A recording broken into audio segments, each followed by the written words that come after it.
অনুষ্ঠানে আজকে আমার টাকা আছে, তুই আমার দাওয়াত করলি, অথবা এই বন্ধুর দাওয়াত করলি না। আরে ওটা কারা বন্ধু নাকি?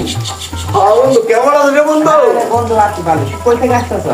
আর কইস রে বন্ধু, আমি গেছিলাম এক জায়গায়।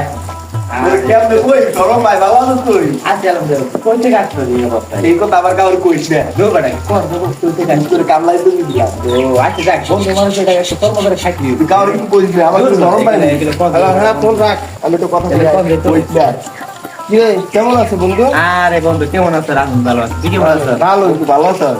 আমি আইছিলাম, শুনছি তুই নাকি ঢাকায় যাইছিস। কিসের দাবার? আরে বেটা আমার ছেলেটারে বিয়ে করাম, ওই জন্য একটু। আরে দেখ বন্ধু, ওর ছেলেটাও অনেক বড় হয়ে গেছে। কই বিয়ে ঠিক করছো? বিয়ে ঠিক করছে আমাকে পাশেই, বাড়ির পাশেই, কাছাকাছি চিনবি। এখন যাই হোক যাই, দাওয়াতটা খাই আইস। এই বন্ধু তুই আমার দাওয়াত করলি, এই বন্ধুর দাওয়াত করলি না? আরে ভাই দাওয়াত করবো, বিয়ে যে কত খরচ জানো? এই বেড়ে যদি দাওয়াত করে কি নিয়ে যেতে পারবো, তোরে দাওয়াত দিলে তাও তুই 2000 টাকা আমরা দিতে পারবি। বিয়ে প্রচুর খরচা আছে। আরে বন্ধু কোন সমাজে বাস করি আমরা? একটা বিয়া কোন সমাজে আমরা বাস করি তুই ক?